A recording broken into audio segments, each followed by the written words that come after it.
This is Brazos Valley Vets, an archive visit with a military veteran from the Brazos Valley. Now, here's your host, Tom Turbyville. Hello and welcome to this episode of Brazos Valley Voices. I'm Tom Turbyville, and we continue with our veterans who saw D-Day. This time, it's Louis Hudson. Texas A&M sophomore Louis Hudson was sitting in the campus theater when Pearl Harbor was attacked. Indeed, the theater manager came out to tell the patrons about the attack that started the U.S. involvement in World War II.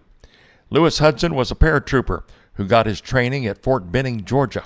His career included jumping over the lines during Normandy after D-Day into St Mere Eglise, and later as a paratrooper, part of the U.S. mission Operation Market Garden. His is truly a remarkable story, and we're going to tell it to you right now. I visited with Louis Hudson in his home November the 15th, 2005. A&M class of 1944, the remarkable military career of Louis Hudson. We lost Louis Hudson in June of 2017, but his was a life well lived and great service. Enjoy this conversation with Louis Hudson, U.S. Army, World War II. College Station and in,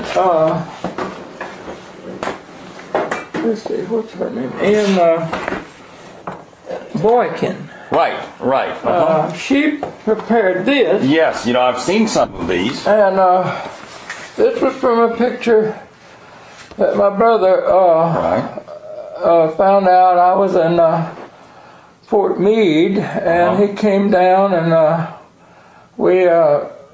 my captain gave me a weekend off, and we took a picture made and sent to our mother. This is your half-brother? That's my half-brother. His name is Lloyd Dupree. Is he still living? Oh, no. He died in 79, I think, or 78. 78. He was, this is not me. This is a picture Ann found just to show how and that's about the way we were heavily loaded. And this is not, this is just some pictures she got in for the effect. But this picture was one was made when I was in England just before D-Day. And this is one at A&M in 42. Yes, sir. Yeah. And then, that's the one that... that the Bill used. On the thing here, that's the same one. Then they took a picture of me. And they took a picture of you. Yeah, that's right. Well, I read this story. It's just an incredible story. You were at Texas A&M. You were at the movie theater when Pearl Harbor was attacked, right? Yeah, that was really. You know, I'm sure you know about A&M and its past history. Yes, sir. We had the largest enrollment when I was a freshman. 1940, the fall of 40, we had 6,000. Yes. Of course, it's all cadets. And A&M was running more like an army post than a college then. We didn't have cars. Yes. And we didn't have much to do. We went classes till noon, and then they either had us drill or ride over horses or we'd go to the movie. Right. And they expected us to go to church, too. We didn't always go, but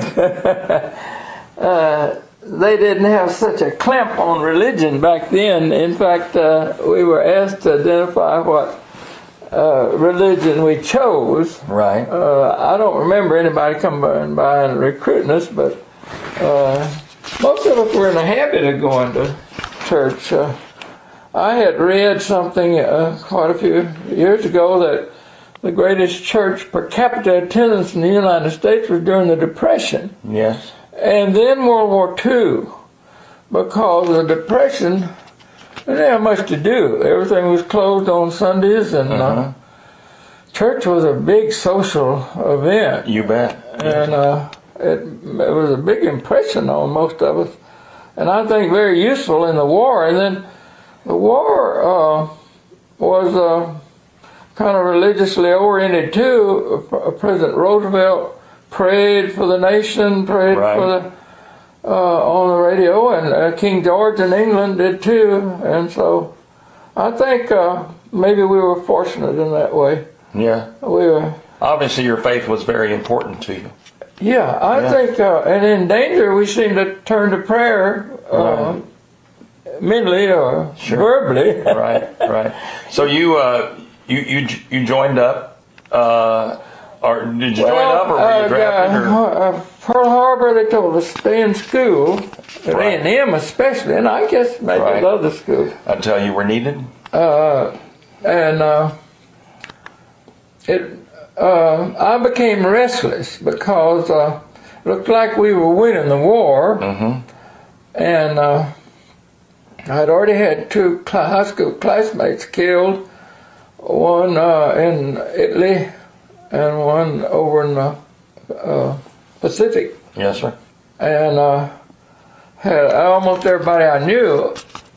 Not everybody went to college then, and we had so many join up right at Pearl Harbor, and I kept thinking I was going to miss that war. But they put us on, I guess, semi-active duty. We were in ROTC, Right. and we got all Army equipment and uniforms, though we had our own private. And we had cadre officers and regular non-coms that came to work with us in 43. This happened in 43. Yes, sir. And I heard that if you failed your grades, we knew if we failed the grades, something would happen. And or if we got in trouble or something, we might go on active duty immediately. And then somebody said, "Well, if you resign, you'll go on active duty." So I didn't tell anybody. I just went and resigned at the registrar's office. And the next morning, that we were over in Sabisa Hall. Then I started out over in Duncan Hall dining room, the 12 dorms when we started, and Sergeant Sabo, he's a regular Army sergeant, came up to me and said, "What have you done?" And I said, "What do you mean?" He said, "You got to be at Fort Sam Houston in 24 hours. And so I was in the Army then, and I think I said in some of these interviews I had seen a short subject. They used to have little news and short subjects and little comedies and things before the main feature. I don't think you remember. Right. And they had one on Fort Benning Paratroopers, and I got real interested in it and read about it. And I tried to get in, but they required me to go to basic, and then they tried to reroute me because I'd had so much college. I'd had what amounted to 3 years, and I could have gone to pilot training without the 6 months pre-flight. And I had a lot of pressure put on me to stay in the training cadre or to go to OCS, and I had this wild hair, I guess, and I finally they finally let me join the paratroopers. I went to Fort Benning. You went to jump school there? Went to jump school at Fort Benning? That was Fort Benning, yeah. Right. I got permission, and funny thing about the paratroopers, you could join. It was supposed to be the only way you get in is volunteer. But once you got in, the preliminary training prior to the jump school, they called it, prior to the parachute school proper, which is a 4 weeks course then, they tried to make you quit. Because it was attractive. It was new. They had special uniforms that like very similar to what people are wearing now, all kind of pockets and everything, and boots, first boots ever worn. Everybody else had brogan shoes and leggings. And if you qualified, you drew $50 a month, what they call jump pay. We call it jump pay, but it was hazardous duty pay, and that was officers on down to privates.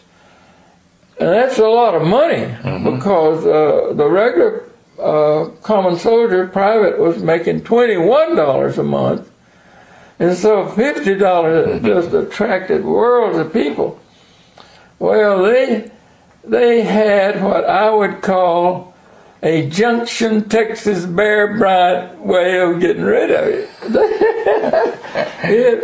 They took away all our clothes, took our money, and gave us a pair of coveralls, nothing else, and shoes, and put us in tar paper shacks over across the Chattahoochee River in Alabama, and ran our heads off night and day. We fell out. Sorriest food, couldn't leave the area, and severe type of physical training, terribly severe.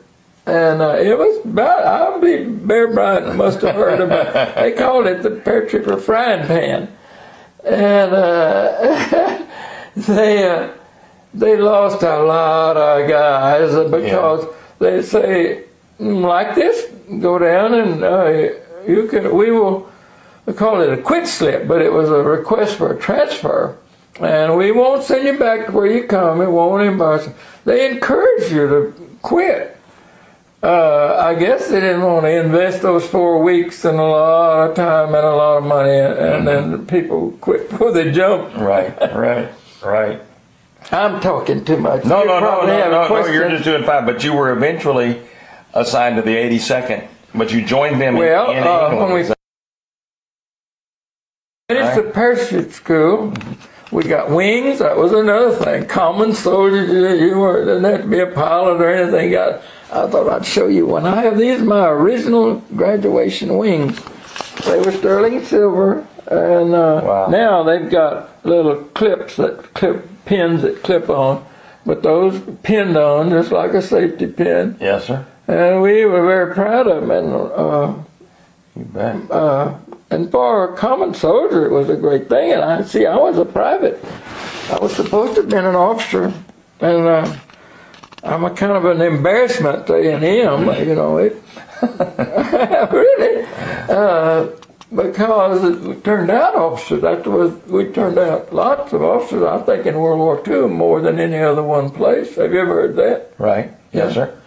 So I was a black sheep there. But this was something that you get in your mind, and it's a challenge, and you want to do it. And when you finish, we had a chance to go to schools, communication schools, medic. You become a medic. You could become a sapper, explosive expert.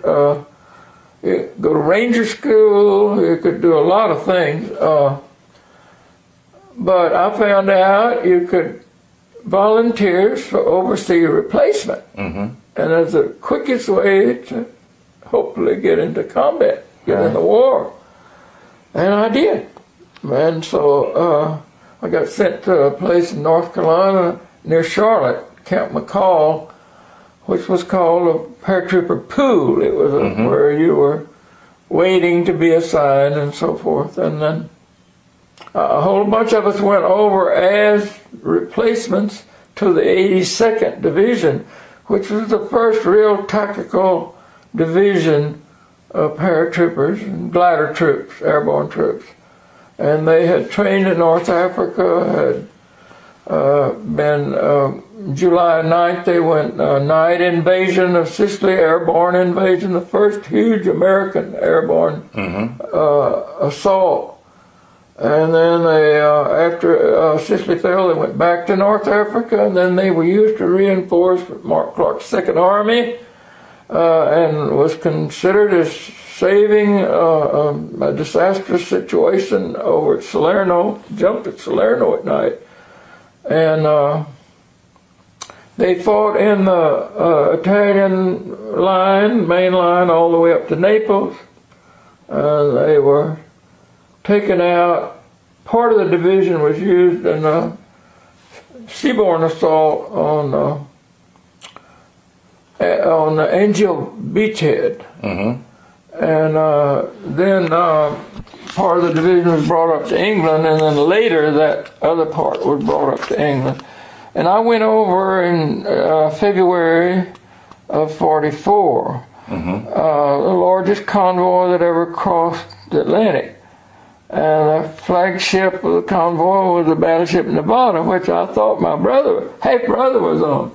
but he had been transferred to a minesweeper after he got back to Boston. And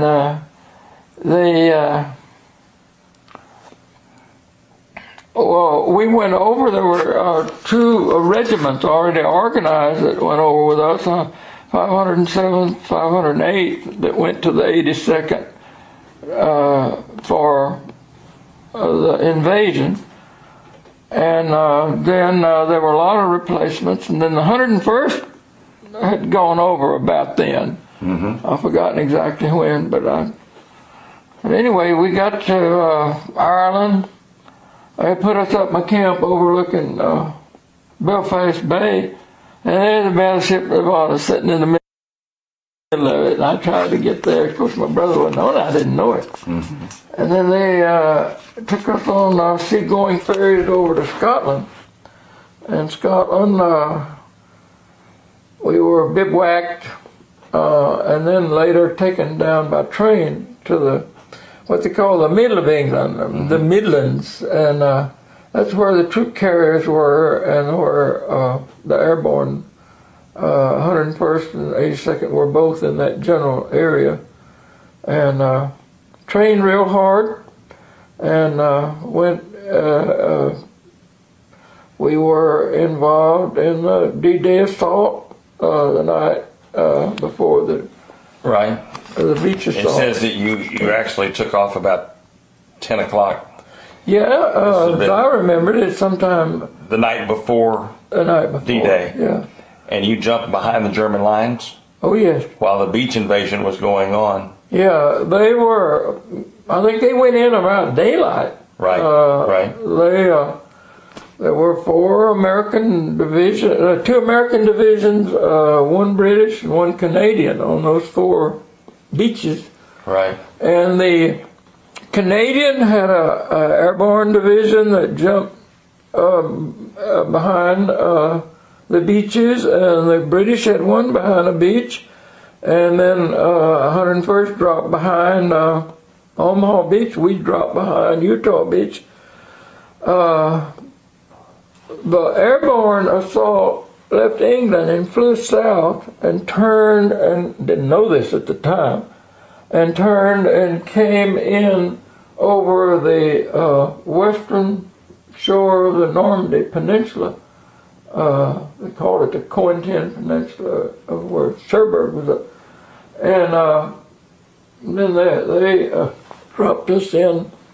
In other words, we didn't fly over the land and beach assaults. We came in from the southwest. Yes. And most of that I wasn't aware of at the time. They did tell us what our objectives were. It looked real bad. The Germans had so much armored reserve that most of the experienced soldiers felt like we would probably get annihilated. And the British high officers was against the airborne assault. They felt like that Germany was too powerful.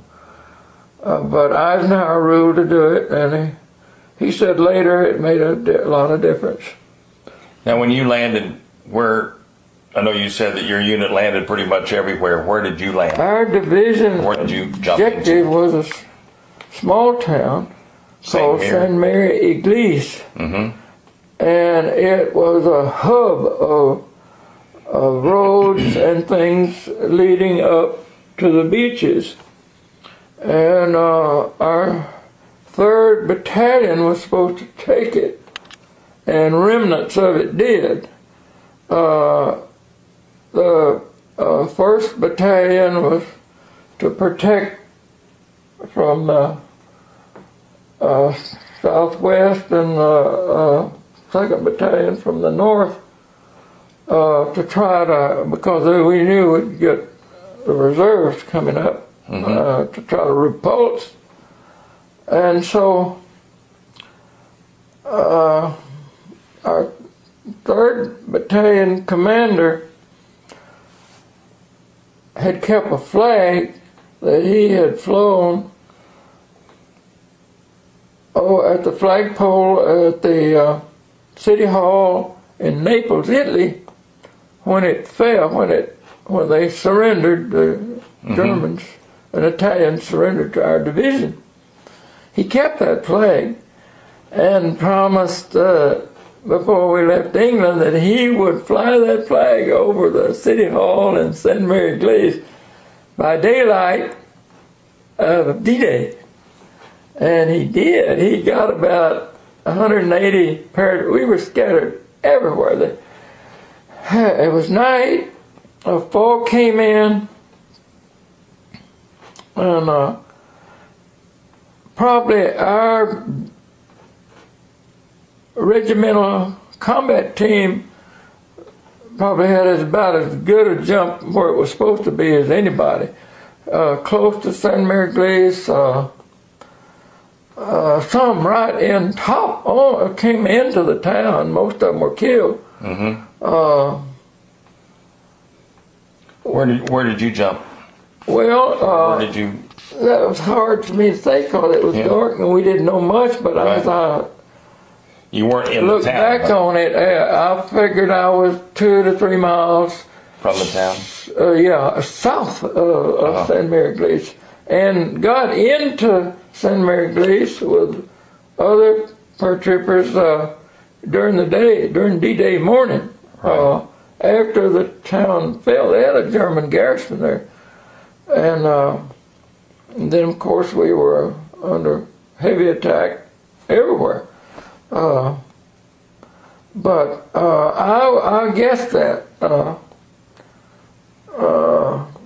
it was the fields were small, and a lot of the Germans had put up barricades and fields, posts with barbed wire.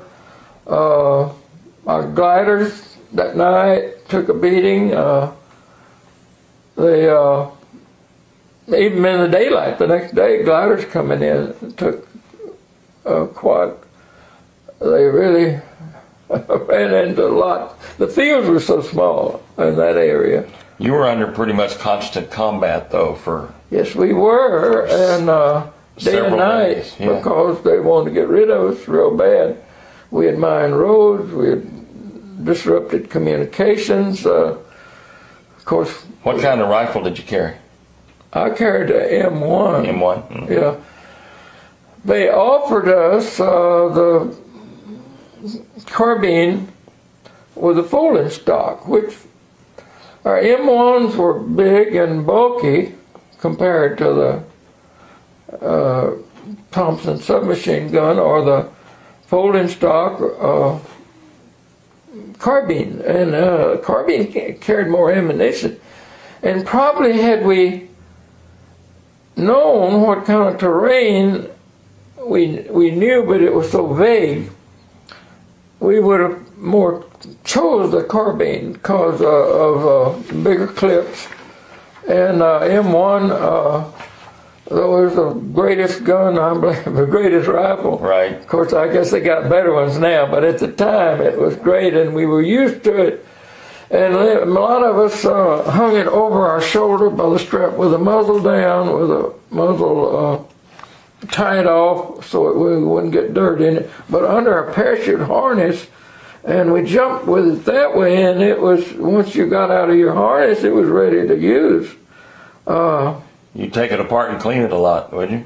Oh yeah, but there was a canvas bag you would design where you could take it apart and put it together in a canvas bag, but the experienced soldiers didn't want to have to put it together in the dark. Of course, you were trained to put it together in the dark. But the fact is, did you ever get that M1 thumb? The what? The M1 thumb, where you get that thumb caught in yes, sir. Get your thumb chewed up. Yeah. You can. Yeah. I used to hear about the M1. You must have used one. Well, I went to high school in San Antonio at TMI, and we had TMI M1. was a great school. Yeah, that's where I went to school. And we had M1 rifles. That we never got to shoot. We just drilled with them.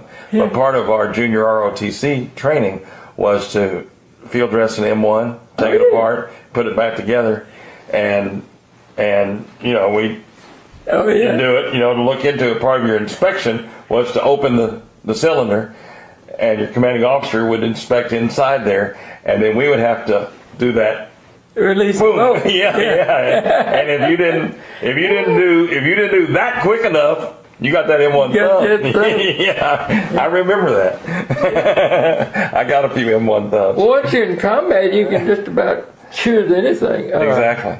Yeah. But I stayed with, slept with, kept and loved that M1. Now you eventually were brought back to the beach.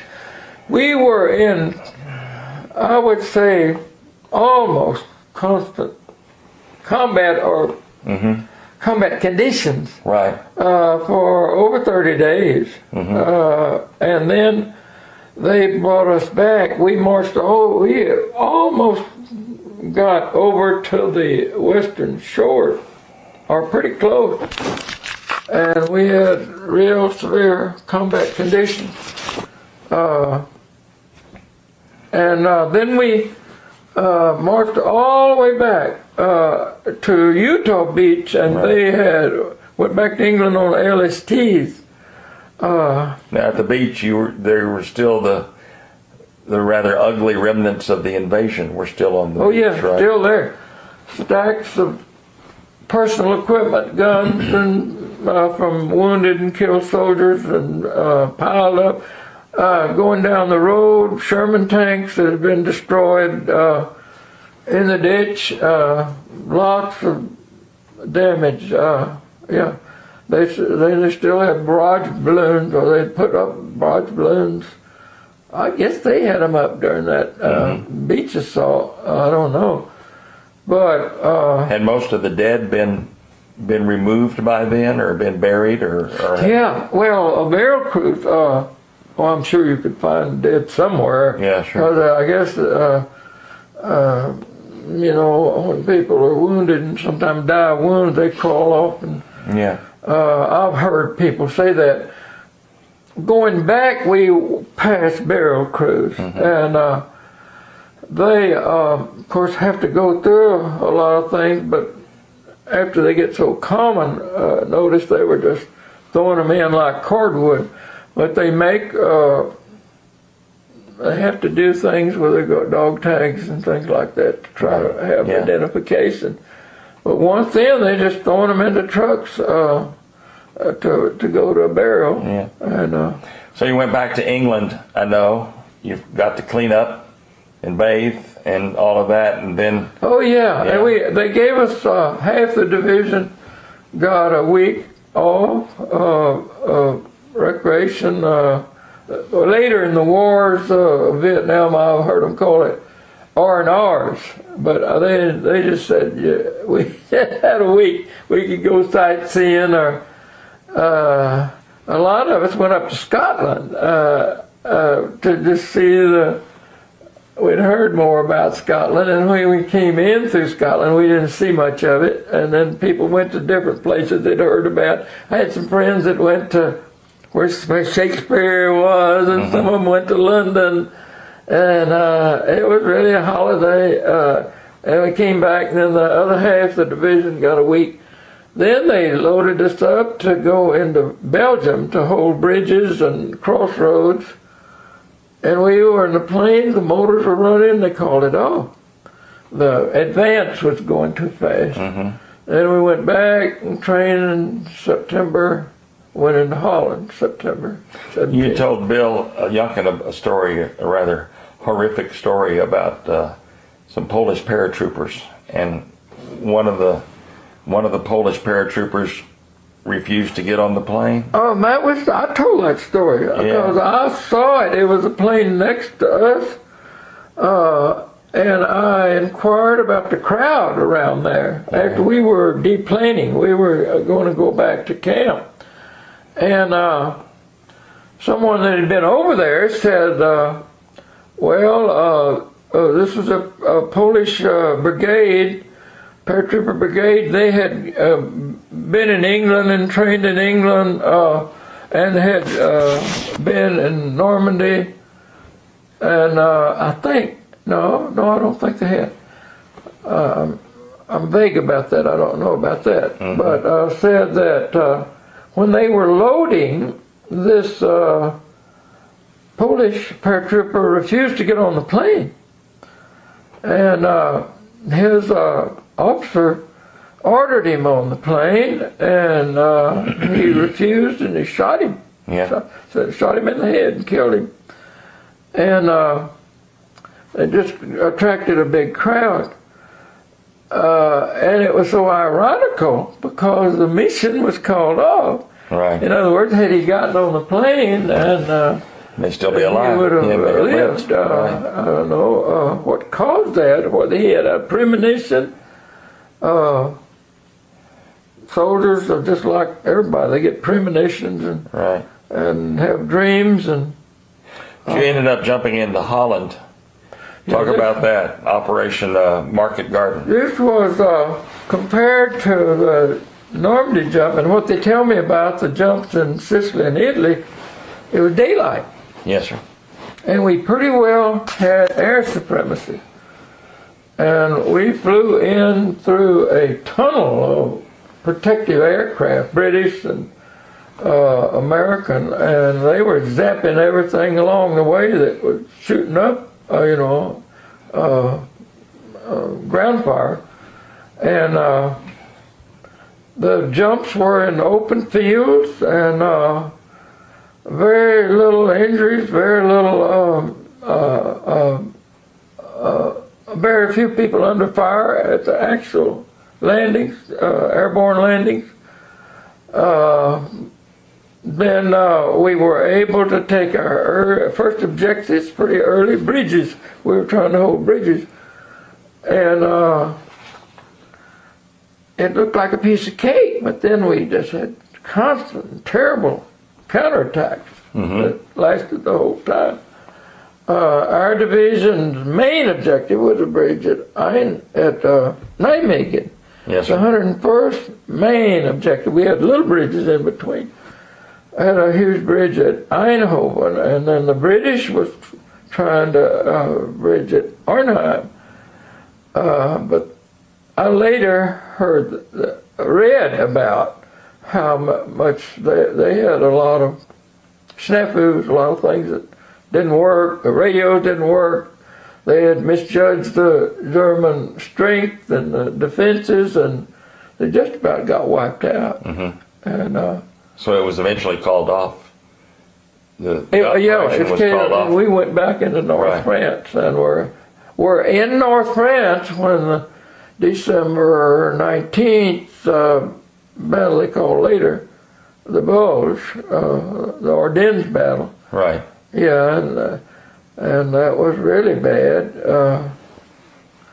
Both us and the 101st were in North France, in the general area of Reims, and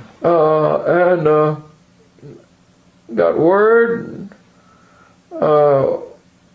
We were pretty well restricted to the bases. When we first got down there, they gave passes into town, but too much drinking and difficulties, they clamped down on everybody. You couldn't get off. But we were like most people, were either watching movies or playing cards or writing home or something. They called officers out all over. They were passing word, and then they called non-coms, and then they told everybody get back to your.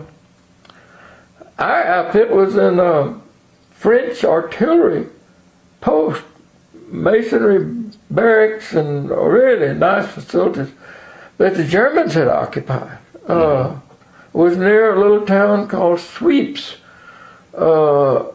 They called Sweeps the Marne, or Sweeps on the Marne River, and where the Battle of the Marne took place in World War I. And I got to tell you something about 82nd. It was an infantry division in World War I. It was named the All-American Division because they had soldiers from every state. They found out, so they gave it that name. All-American, yeah. And it was a division that Sergeant York was in, and who became famous. And he was sort of our soldier to emulate, and they always held up for us. Very proud of his killed and captured more Germans than any group in World War I. Yeah. Was the 82nd always stationed in Fort Bragg, or did that come later on? They were down in Louisiana when it was decided to make them airborne. They were still an infantry division. The commander was General Bradley, right? Omar, who later became one of the big generals. Yeah, right. And they decided to make it airborne, mainly of the efforts of who later became our end-of-war General James Gavin. He was an advocate and an early airborne soldier, and he was, we thought, the greatest paratrooper and general in World War II, because those of us that knew him and served under him, he was a real general. He had set up his division headquarters, but he never stayed there. He was out, and you would see him in every firefight. And he was a general that knew how to move his regiments and battalions. He didn't make mistakes. He went, and he carried an M1 rifle.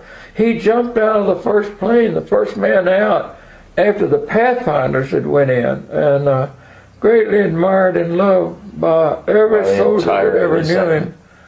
James M. Gavin. Yeah. And I know you said that he was when the ground invasion of Japan was being prepared, that he said that he got the division jumped into together. Tokyo. That was after Germany surrendered, and right. And here's some men that had been there since Louisiana and been all the way through. And he said, I want to volunteer us to jump on Tokyo. Tokyo would probably be the greatest defended place in Japan. And that would be kind of suicide mission, but he said, he was an inspiring, great leader. He said, every trooper that will jump with me on Tokyo, take one step forward. Well, I'll swear everybody did. Yeah. And then they wondered, why did I do that? But they didn't. He offered that, but we got sent to Berlin. Early occupation. Right.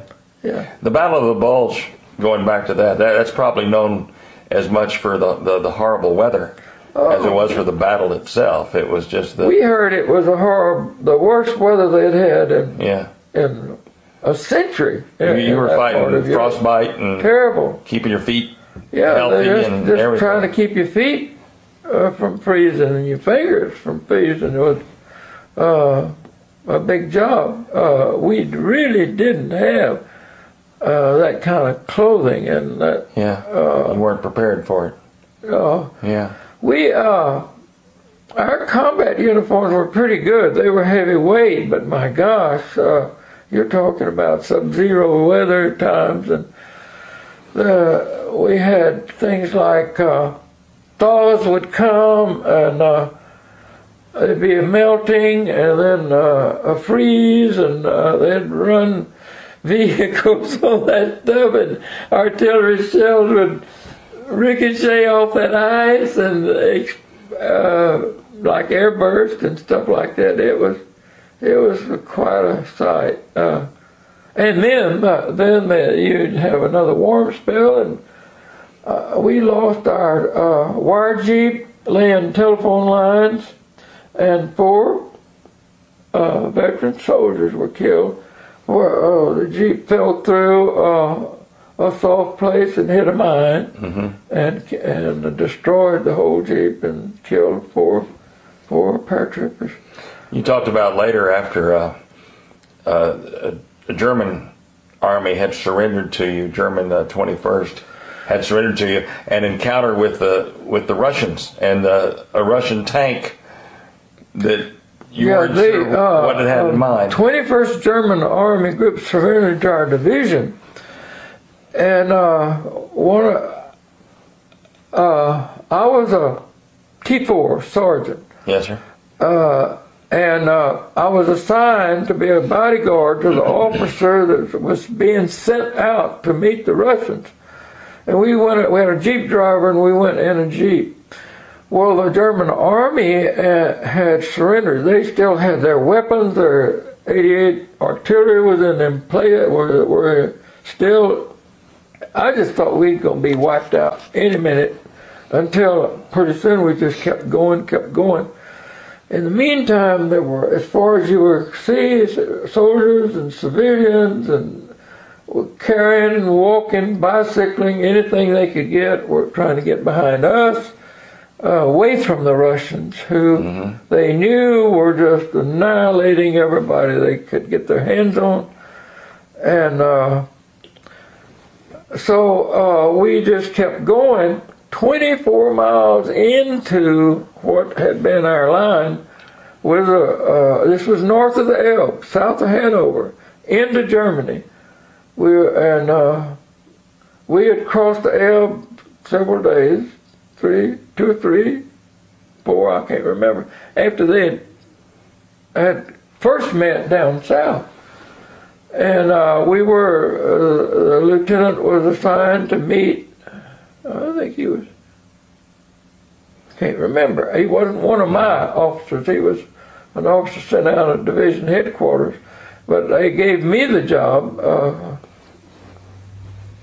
So I kept my N1, which is just the safety on. Right. But I never fired it the whole time we were on that trip.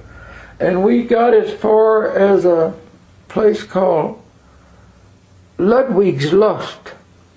And we were to meet there in the city square. It's a pretty good sized town, German town. And it was deserted. And we stayed there, and later on we heard we assumed we were too far for our tank, the Russian tank coming. We heard it rumbling and coming. And it was getting closer, and it came around the street that bordered the squares, like our squares, around courthouses with businesses and things all around. And he just knocked the corner of a business off. We heard a machine gun shooting, and this was a German man running. He just stayed there too long. And they just cut him in two with their machine gun. And then they came on around and headed straight for us with that, I don't know what their millimeter gun was, but it kept getting bigger. And got up there, and they braked it, and that old tank rocked. And this is in my memory, the hatch threw open, and this Russian stuck his head out, and he threw his hands up, and he says, "Dine whiskey is here!" And they started piling out of that tank, bringing vodka. And this captain, what was this? I didn't know his name. He had American whiskey they had sent with him. Yeah. And we shot our, this must have happened everywhere they met Russians. I read about it. And they want to shoot your small arms, and they shoot their small arms, and they hugged and kissed you. Every one of them hugged and kissed the three of us repeatedly. Of course, a lot of Europeans do that, and we were used to seeing it and knowing about it. We got kissed in Normandy and in Holland too. Well, the Russians were as happy that the war was being won and was ending as anybody, because they lost more. They lost more than we did. Overall, the Russians. They lost so many in World War II. The Russian vengeance was because of the way that Germany was a scorched earth policy going into Russia, and they were just so. We just heard so many stories of how cruel they were in retaliation. Yes, sir. And so you came home, I think, Christmas of '45. Is that right? Yeah, in New York. We went through a terrible storm in the North Atlantic. The captain said the worst storm he'd been in 50 years on the oceans. So you thought you'd fought this war and you were gonna die coming home, huh? first noticed we had high seas, and we go to eat in the dining room or galley, and things would start sliding. Pretty soon, I think by supper time, everything was sliding off the table, and everybody was sliding off the benches and going down to the bulkhead, and everything in the galley, all the pots and pans were falling off, and so then they ordered all hatches closed, and no one on the danger of being shot should open a hatch. Mm-hmm. They had gotten enough warnings, I guess. We were on an American cruiser, Philadelphia, and Reno had turned and gone back, but our captain determined to go ahead. And those props would come out of the water, and that whole ship would just shake. And then we later heard we had reached the critical roll, and where you can capsize. And what the most shocking thing was, after we got disembarked, they marched us around. We could see the bow, and those big steel plates had been busted right in. Wow. And they looked like they'd tried to prop them up with timbers, and I guess they had to use pumps to. And we were. They told us we were dead in the water. Well, that's bad, when I guess when your engines aren't working. And so we didn't know all that, and they didn't tell us all that at the time. I still have a mimeograph, ship's paper, where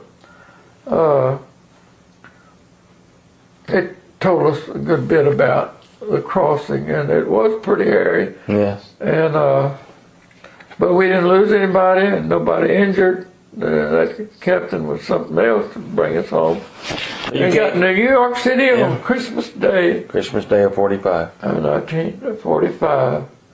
And you came back to A&M and you finished school? Yeah, I got discharged New Year's Day from Fort Sam Houston. Mm-hmm. Came back on trains, and I wasn't going back to A&M. I wanted to get a better job, I thought, and I had friends that had already gotten out on points earlier, that had gone down and worked in refineries. They had good plans and good salaries, but my wife's father's on the school board, and he was trying to get servicemen to use their GI Bill and become teachers, because they just had lost all the teachers to war jobs or military service, or they died, and classrooms were like 45 and 50, and it just needed teachers real bad. So I got talked into going back. I went back and finished and got a teacher's certificate.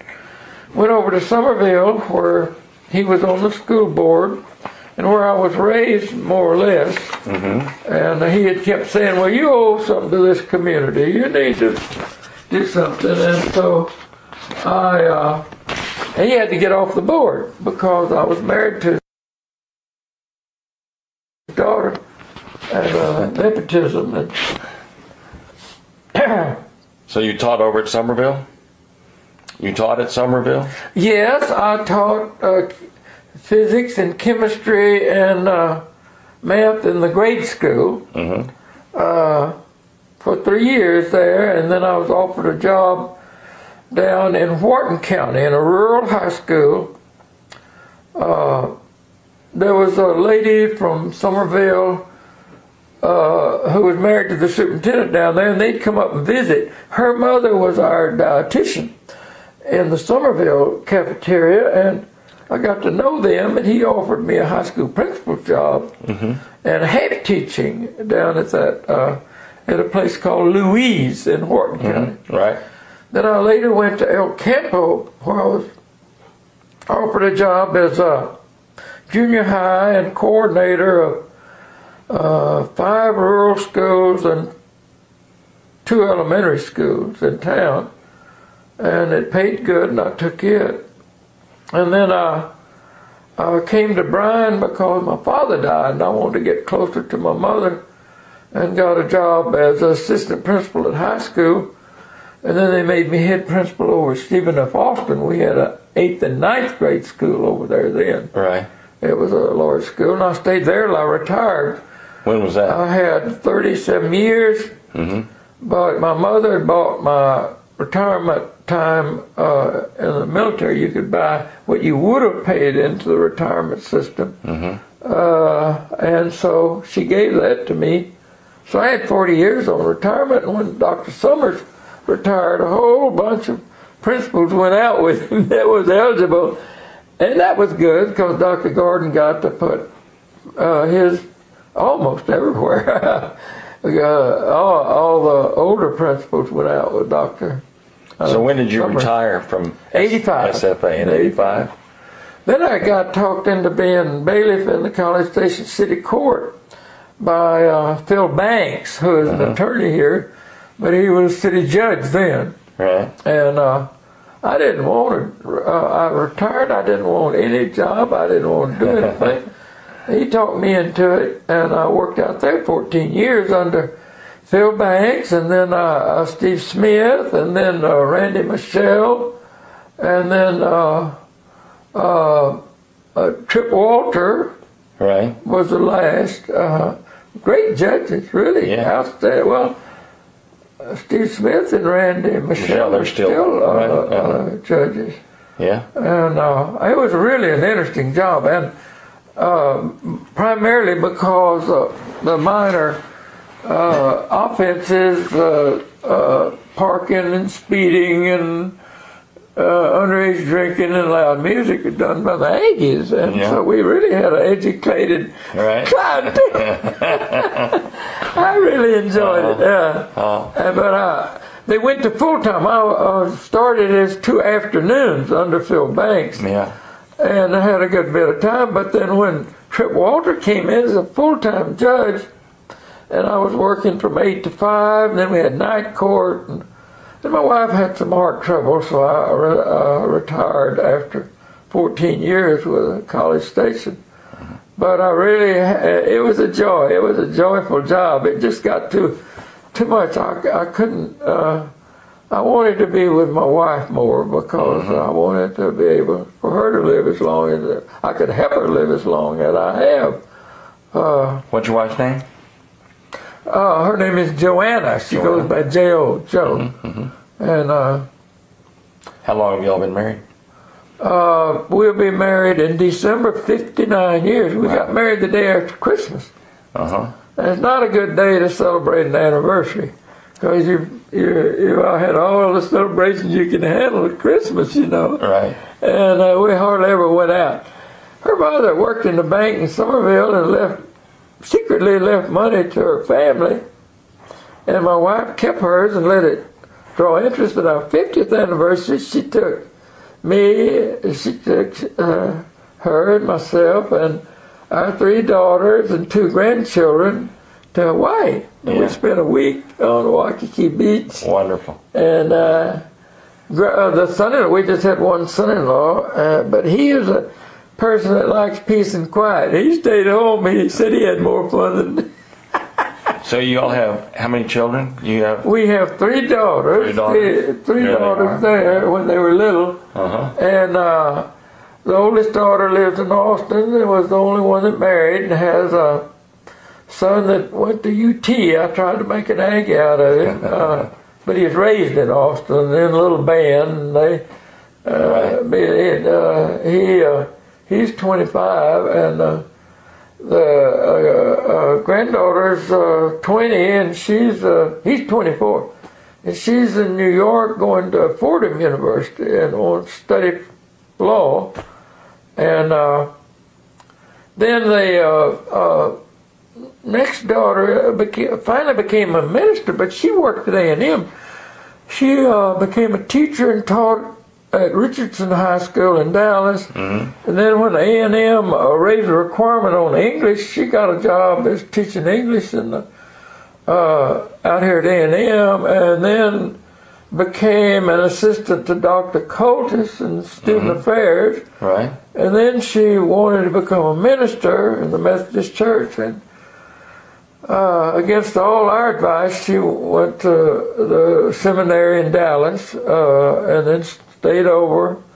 And she has a PhD from A&M, though, which she got over a long period of time working there. I think she had a great career ahead of her at A&M, and now she is in Dallas in a large church, independent church. She's out near Love Field. Then the youngest girl became a musician. She became a symphony musician, played in the San Antonio Symphony, National Symphony of Mexico, Omaha Symphony, and then came back to San Antonio, and then went to Salt Lake City Symphony. Wow. And how many grandchildren do you have? How many grandchildren? Just the two. The oldest girl. The other two girls were engaged, but I think had too much career desires and never married. They and I think they're old maids now. I just ramble. No, you did. This was wonderful, and it's going to be a wonderful story to tell. The problem is that we never have enough time to tell the whole story. And what we'll do tomorrow is pretty much have a conversation just like we've had now. We'll have to move along a little bit quicker. Maybe you could lead it a little bit better, because I hate to be... No, I'll lead you in. I'm a kind of verbal person, and I got that way from being a teacher, I think, because... No, I'll lead you into what we want to talk about, and then when we need to move on, it'll flow real well, and I'll just move you on. And most combat soldiers won't talk, and I wouldn't at first. But after I became a teacher and realized that people should know, and of course you can't tell them. You have a little tiny picture, but and I wasn't ever very good at telling about all the killing and wounding and things like that. I'll tell you one thing, I don't even really enjoy the movies. That Band of Brothers was so realistic. Yes. And Finding Private Ryan and The Longest Day and all that. I did watch it, but I was deeply disturbed for a day or two, and especially in my dreams. Right. Because if the movies cannot reproduce the sound, or you couldn't stand in the movie theater, they couldn't reproduce the odors, because you couldn't stand in the movie theater, and all the horrible things and all the terrible fears you can't even explain. But they come close enough to any combat soldier is disturbed. And I don't know many that can bear to watch it. To get into the specifics of it, yeah, sure. And that's not what... You lose friends, and the whole thing is that you're so close to each other. I had a close friend in that Jeep that was destroyed up in the Ardennes when it fell through the ice. We had been together. However, he was an old, early veteran. But my closest friend that I'd been through early training and parachute school and a lot with was killed in Normandy. That I just didn't understand God letting him die. Yes, sir. And kind of lost my primitive faith. I had a vision back in England.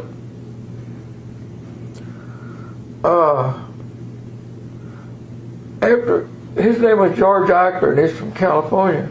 He was such a good soldier. He's a corporal. He's just the best good Samaritan I'd ever known. Loved everybody, helped everybody, and we were had a forward observation team that had been under fire and lost the radio, and our Sergeant John Capehart came and said to Corporal, tell one of your men to I want to take this radio up to this hill, a number of the hills. And he said, "No, I'll take it, John." He said, "No, you send one of your privates." And so, no, he insisted. Well, the Jeep driver we got Jeeps, you know, as soon as we could, and trucks and everything else. But Louis Barbarino was his Jeep driver. He's the one that later got killed in the Ardennes when that Jeep fell through. But they got the radio, and he took him down to this point. He said, "Well, now, George, we got to go down here low, and then we're going to get in the creek, and we're going to go up that hill." There was a French wall. They built their walls and barns out of rock masonry, and so road had been, they'd blown the trees, they put sticks, explosive around when they were retreating and blow across the road, and so they couldn't drive any farther. So Louis said, "George, let's go down and we'll stay behind this wall, get down." That's the way I came back. And or the way they told him to go, I can't remember that now. And so George insisted they go around the other side of the wall. And when Louis got back, he said all at once he saw George leap in the air. And he immediately, just out of combat animal instinct, fell flat on his back.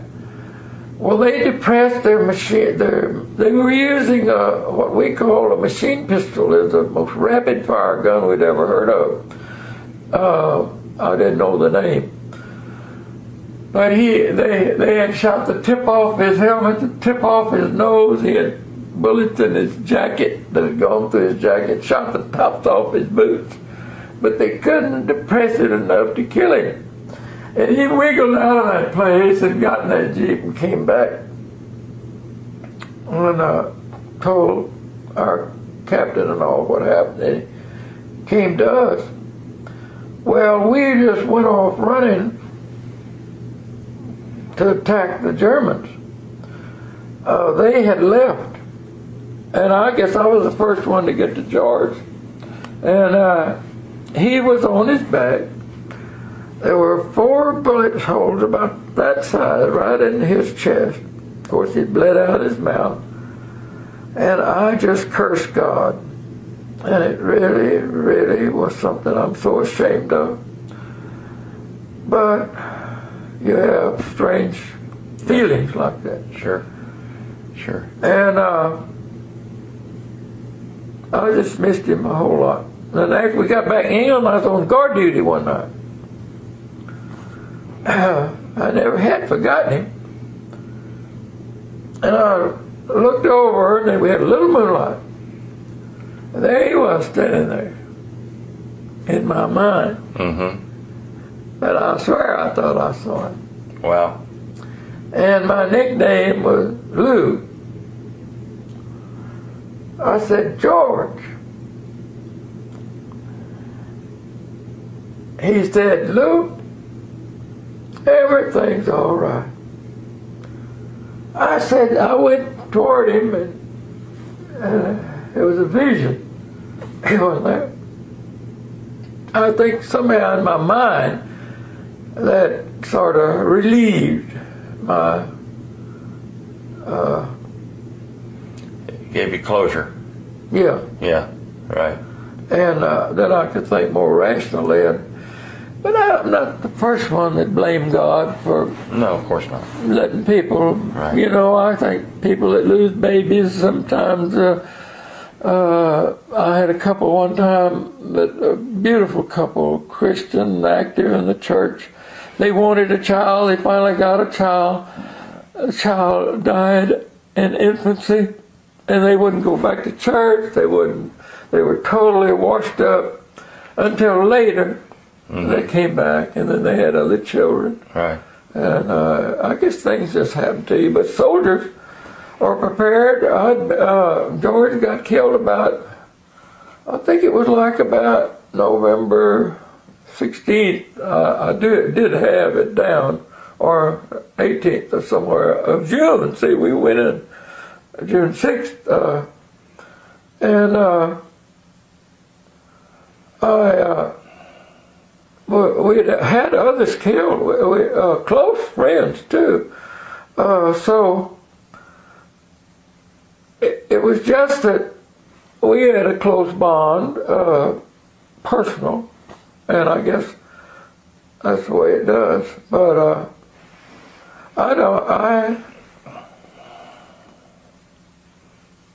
I'm not the only one that's felt that way. Right. I don't think it. Well, yeah, the soldiers that lose the close friends, it bothers them, you know. Yes, sir. Just as it would lose a wife, lose a child, lose a. Were you in the military? No, sir. You did ROTC? Yes, sir. Oh well, you know. The other thing, I don't know, but later on,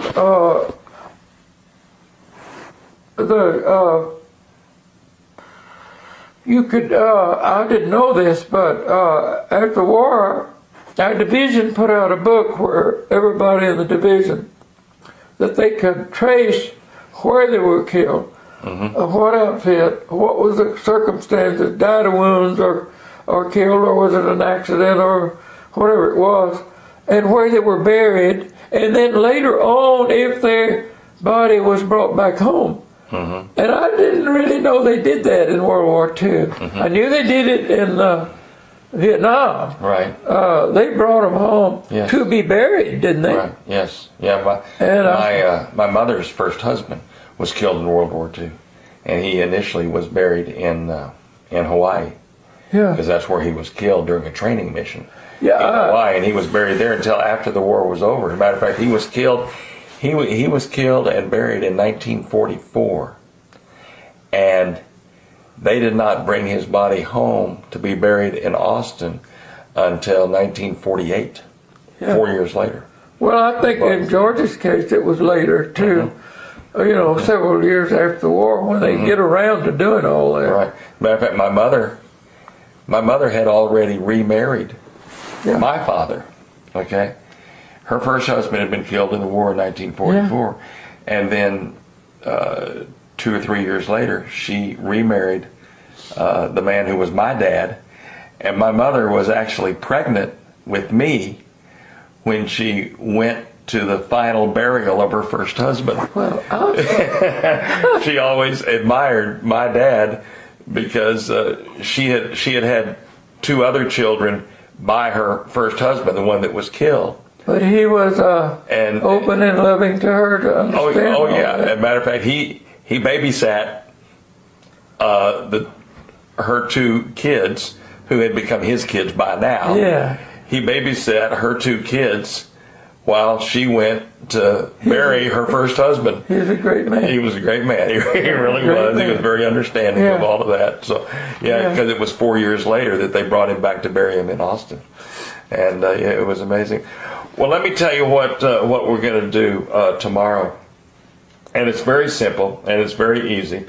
Do you know where the KAMU studios are? Do you know where it's up near the foundation, isn't it? Exactly. Yeah. It's on Houston Street. Yeah. Right there. You just turn in right there by the foundation on Houston Street, and it's the 1-story building right there on the left. Yeah. It's the KAMU. I've been there. Right. Yeah. You can just park in the back. There's a driveway right after the KAMU building, and you can just drive in there and you can park in the back. There's parking places that say 24-hour parking only. Well, you can park there, back behind the building.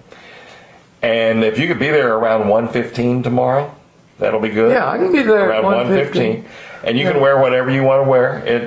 Whatever you I don't know if you have, are you a member of VFW or anything like that? Or I don't know if you have any. Yes, but I don't think any of those, I don't know.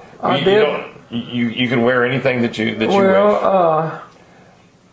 I'll just wear, I'm known here more the way I was a principal here a long time. I might just wear my uniform, which was suit and tie. That's fine. That's absolutely fine. And you and I will. I think this picture. You had a picture of the one that Bill did. I think didn't I wear a suit? Yeah. Oh, that was your. Oh, right here. And there's just a shirt and a tie. You yeah. can do that. That's fine. Yeah. And we'll just. I don't know. We'll just be sitting in two chairs and just talking to each other, just like we're doing now. There'll just be cameras shooting at us, and and it'll take about. Once we start going, we go straight through, and it'll take about 30 minutes. What I want to do is I want to take these pictures with me, and I'll give them back to you tomorrow. Do you have any other pictures? Anything else? No, okay. You know, I was a private. They didn't let privates have in the war. Well, this is fine. We can talk more, but I'll take these and we'll show these on the. I'm just trying to think if I had any more, and I don't think. Well, no, don't worry about that. That's fine. That's fine. Those are nice shots. You can kind of guide this thing. I have a tendency to talk too much. Well, I won't let you do that because we got to finish it. You got a timeline. Yeah, we got to finish it in 30 minutes. So we're going to move along a little quicker than we did today. Yeah. But we'll still tell the story, and we'll be able to tell a lot because we don't have many pictures to look at, and it'll be good. We just don't need to get bogged down into a lot of detail, you know. I want to, I was determined to tell a little bit about World War II after the 50th anniversary of D-Day, because I felt like that it was good to remember. And I found out the Russian schools teach World War II at every grade level because it was such a big, narrow, they almost got wiped out, you know. Right. And then they came back. This year, 2 years ago, I went to Milan School and I borrowed a paratrooper combat jumpsuit and explained it all to little children. In World War II, very few of the American paratroopers had ever been up in an airplane because of the Depression and things like that. Right. There weren't many airplanes. They had no reason to fly. Those little kindergarten and first grade kids, almost all of them have been up with their families, going places and doing things. Right. So I had a lot of explaining to do. Then the teacher got me to come back this year. I borrowed a World War II paratrooper jumpsuit from Brent Mullins. Right. I know Brent. Brent's got an arsenal. Oh, I know. I've been out to his place. Yeah. Isn't that an amazing place? The things that Well, he I has. got to know Brent when I first moved here. He's got that Higgins boat out in his yard. And, He's got now a museum. Well, I know. He's trying to. He's hoping He's got a museum in his backyard, and he's trying to. He's trying to build a museum. He's building a museum a little farther back. Right, exactly. And I know Brent very well. his daddy had a cafe, and his daddy was a B-17. I don't know if he was a tail gunner or belly gunner, but he was.